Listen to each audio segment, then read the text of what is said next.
Je voulais vous faire réagir aussi à l'occasion du salon de l'automobile de Lyon qui se tient jusqu'à aujourd'hui. Ça aussi, je trouve que c'est quelque chose dont on parle peut-être assez peu sur nos plateaux, dans nos studios, alors que ça touche énormément d'emplois, 200 000 emplois directs et 1 million indirects. L'effondrement des ventes automobiles, les délocalisations, la concurrence chinoise. Là, je ne sais pas si vous avez vu, il y avait eu plusieurs usines automobiles, Stellantis, Citroën, qui se sont mis à l'arrêt parce qu'elles ne produisent pas assez.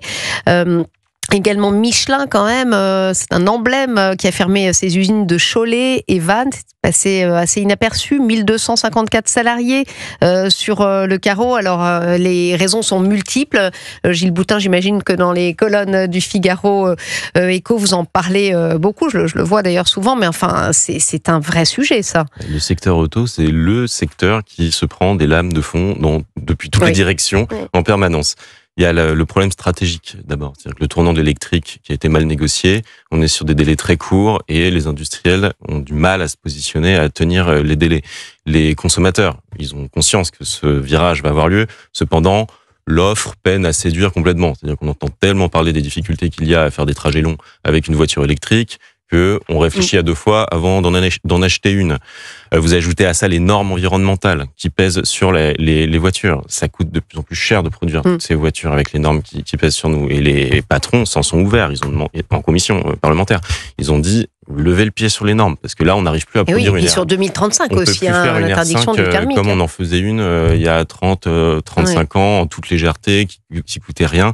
Aujourd'hui, vous voyez la R5 d'aujourd'hui, c'est un char d'assaut comparé à cela. Et puis, vous avez d'autres éléments. Il y a un climat anti-automobile aussi, les gens se précipitent pas pour acheter... il y a beaucoup d'urbains aussi qui s'en passent, et les mêmes urbains qui ont tendance à critiquer la voiture, qui sont très contents d'avoir des applications très fluides aujourd'hui pour louer une voiture en 2 temps, 3 mouvements. Et ils ont raison, d'une certaine façon. Ça coûte beaucoup moins cher, ils n'ont pas l'entretien à gérer. Bon, très brièvement. Très rapidement, on arrive au bout, mon cher Alexandre. Il y a un signal prix qui n'est pas le bon. C'est-à-dire que c'est trop cher au niveau des voitures, c'est trop cher au niveau du carburant. Il y a un signal politique urbaine qui évidemment est dissuasif. On peut plus venir en ville ou très mal et ça coûte très cher et on prend des amendes et elles sont hors de prix. En 3 minutes d'ailleurs l'autre jour. Moi. Et puis en 3 minutes, ça vous est arrivé. Et puis il y a également un signal mode de vie. Il y a qu'aujourd'hui, une voiture électrique, parce qu'on veut les imposer, c'est compliqué de se déplacer, d'avoir un fonctionnement libre et fluide. J'ai vu un documentaire sur France 2 l'autre jour sur l'histoire de l'automobile. Ça s'est fini où la brave dame nous disait bon, écoutez, c'est soit le vélo, soit vraiment une toute petite voiture électrique, mais on n'aura pas le choix.